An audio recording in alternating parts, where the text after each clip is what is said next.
बिस्तर पर बैठकर भोजन करने से क्या होता है? यमराज ने चित्रगुप्त को जो रहस्य बताया था वो सुनकर आपके भी रोंगटे खड़े हो जाएंगे। तो चलिए जानते हैं कि मनुष्य को बिस्तर पर बैठकर भोजन क्यों नहीं करना चाहिए।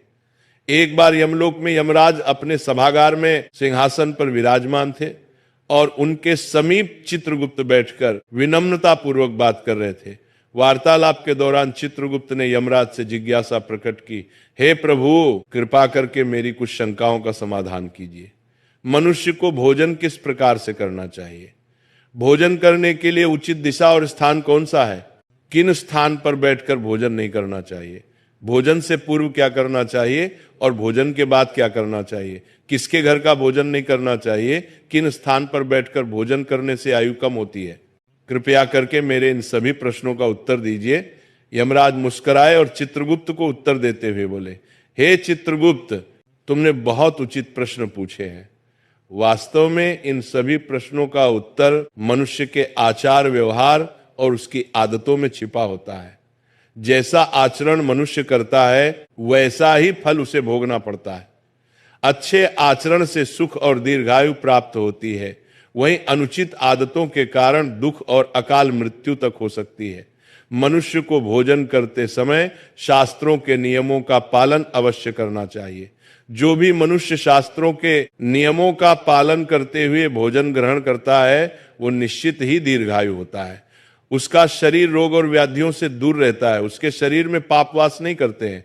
इसीलिए भोजन करते समय मनुष्य को दिशा, स्थान, समय और उम्र का ध्यान अवश्य रखना चाहिए। यह सुनकर चित्रगुप्त ने विनीत स्वर में कहा, हे प्रभु, कृपया इन रहस्यों को विस्तार से समझाएं।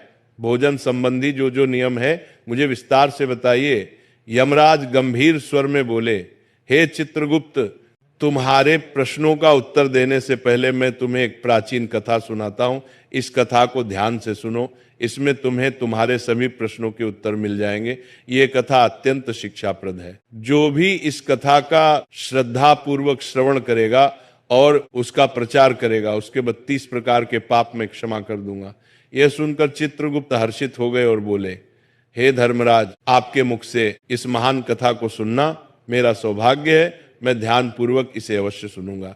फिर यमराज चित्रगुप्त को प्राचीन कथा सुनाने लगते हैं। वो कथा मैं आपको सुनाऊंगी।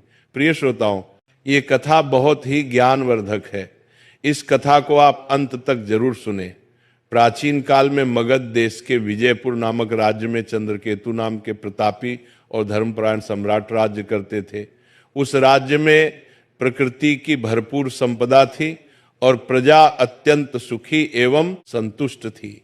राजा चंद्रकेतु गुणवान, बुद्धिमान तथा दयालु हृदय के थे। वह सदैव प्रजा के हित में प्रयत्नशील रहते और यज्ञ, दान व जनकल्याण के अनेक कार्य करते रहते थे। प्रजाजन उन्हें पिता के समान आदर एवं प्रेम देती थी। राजा की पत्नी रानी शीलवती भी उतनी ही धर्मपरायण, सुंदर और सदाचारी थी। रानी शीलवती प्रतिदिन पूजा पाठ करती, जरूरतमंदों को अन्न वस्त्र दान करती और सच्चे हृदय से प्रजा के कल्याण की कामना करती थी। इस दिव्य दंपति के राज्य में सभी सुखी थे, किंतु एक दुख था जो राजा रानी के हृदय को सालता रहता था। वह दुख था संतान न होना। राजा चंद्रकेतु और रानी शीलवती की कोई संतान नहीं थी। वर्षों बीत गए, उन्होंने अनेक व्रत, पूजा और यज्ञ किए, देवी देवताओं से प्रार्थना की, ऋषि मुनियों की सेवा की, परंतु उन्हें पुत्र या पुत्री प्राप्त नहीं हुई। दोनों इस बात से अत्यंत दुखी रहते थे। राजा अपने महल में कई बार चिंतित होकर सोचते, मैंने ऐसा कौन सा पाप किया है जो मुझे पुत्र सुख से वंचित रहना पड़ रहा है। राज्य में सब कुछ है, प्रजा सुखी है, पर मेरे वंश को आगे ले जाने वाला कोई उत्तराधिकारी नहीं। क्या मेरे पुण्यों में कमी रह गई या पूर्व जन्म के किसी अपराध का फल मुझे मिल रहा है? राजा चंद्रकेतु दिन प्रतिदिन अधिक उदास रहने लगे। प्रजा को जब यह पता चला कि राजा अपनी संतानहीनता के कारण दुखी है तो राज्य के लोग भी चिंता करने लगे। सब ईश्वर से प्रार्थना करते कि राजा रानी को शीघ्र संतान सुख प्राप्त हो। एक दिन राजा ने निश्चय किया कि वे किसी महापुरुष की शरण लेकर अपनी समस्या का हाल पूछेंगे। उन्हें स्मरण आया कि महान तपस्वी ऋषि वशिष्ठ इस समय निकटवर्ती वन में आश्रम बनाकर तप कर रहे हैं। ऋषि वशिष्ठ त्रिकालदर्शी एवं दिव्य दृष्टि वाले महात्मा हैं। वे अवश्य ही इस रहस्य को जान सकते हैं। राजा ने निश्चय किया कि वे स्वयं आश्रम जाकर ऋषि वशिष्ठ से मार्गदर्शन मांगेंगे। अगले ही दिन प्रातः राजा चंद्रकेतु कुछ सहयोगियों सहित अपने रथ पर सवार होकर वन की ओर चल पड़े। शीघ्र ही राजा वशिष्ठ मुनि के शांत आश्रम पहुंचे, जो हरे भरे वृक्षों से घिरा था और जहां पक्षियों का मधुर कलरव गूंज रहा था। ऋषि वशिष्ठ आश्रम के द्वार पर ही मानो उनकी प्रतीक्षा कर रहे थे। राजा को आते देख ऋषि ने मुस्कुराकर स्वागत किया और बोले, राजन, हमारे आश्रम में तुम्हारा स्वागत है। आज इधर आने का क्या कारण है? सब कुशल तो है? कहीं राज्य कार्य से विरक्त होकर संन्यास लेने का विचार तो नहीं बना लिया? इतना कहकर ऋषि ने हल्की मुस्कान की, फिर गंभीर हो गए।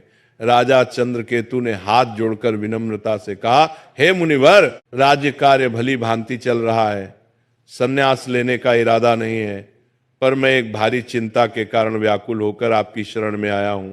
आप जगत के रहस्यों के जाता हैं, मेरी शंका का समाधान केवल आप ही कर सकते हैं।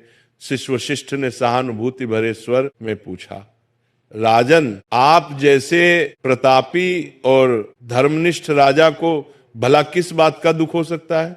निश्चय ही आपकी प्रजा सुखी है, राज्य समृद्ध है। फिर भी यदि आपके मन में कोई शंका या कष्ट है तो निसंकोच कहिए, मैं यथाशक्ति अवश्य सहायता करूंगा। तब राजा चंद्रकेतु ने दुखी स्वर में अपनी व्यथा सुनाई। हे मुनिवर, मेरे जीवन में एक ही अभाव है, मेरी कोई संतान नहीं है। मैंने अनेक यज्ञ उपवास किए, तीर्थों के दर्शन किए, ब्राह्मणों को दान दिया, हर संभव प्रयास किया, किंतु भाग्य ने मुझे संतान सुख से वंचित रखा है। कृपा कर ये बताएं कि ऐसा कौन सा अपराध मुझसे हुआ है जो मुझे संतानहीन रहने का दंड मिला है? मेरे बाद मेरे राज्य का उत्तराधिकारी कौन होगा? मेरा वंश कैसे आगे बढ़ेगा? मेरे मन की ये पीड़ा दूर कीजिए और ये बताइए कि संतान प्राप्ति के लिए मुझे क्या उपाय करना चाहिए। राजा की व्यथा सुनकर ऋषि वशिष्ठ ने कुछ पल के लिए आंखें मूंद ली और अपनी दिव्य दृष्टि से राजा के पूर्व जन्म के कर्मों का निरीक्षण करने लगे। ध्यान मग्न ऋषि पर राजा की निगाह टिकी थी। कुछ क्षण बाद ऋषि ने आंखें खोलकर कहा, हे राजन, जो कुछ मैं बता रहा हूं उसे धैर्यपूर्वक सुने। आपके संतान न होने का कारण आपके पूर्व जन्म के कर्म में छिपा है। पिछले जन्म में अनजाने में आपसे एक पाप हुआ था, जिसका दंड आपको इस जन्म में संतानहीनता के रूप में मिल रहा है। राजा चंद्रकेतु चकित होकर बोले, पूर्व जन्म का पाप कृपया विस्तार से बताए मुनिवर, मुझसे ऐसा कौन सा पाप हो गया? वशिष्ठ जी बोले, पूर्व जन्म में आप एक साधारण शिकारी थे और वन में शिकार करके जीविका चलाते थे। मूलतः आप बुरे हृदय के नहीं थे, पर शिकार के दौरान कभी कभी अधर्म हो ही जाता है। एक दिन की बात है, आप जंगल में एक हिरण का पीछा करते करते बहुत दूर निकल गए। वहां एक हरी भरी जगह पर एक गौ माता अपने बछड़े को दूध पिला रही थी। दुर्भाग्यवश आपको वह दिखाई नहीं दी। आपको लगा शायद हिरण झाड़ियों के पीछे है और आपने उसी ओर तीर चला दिया।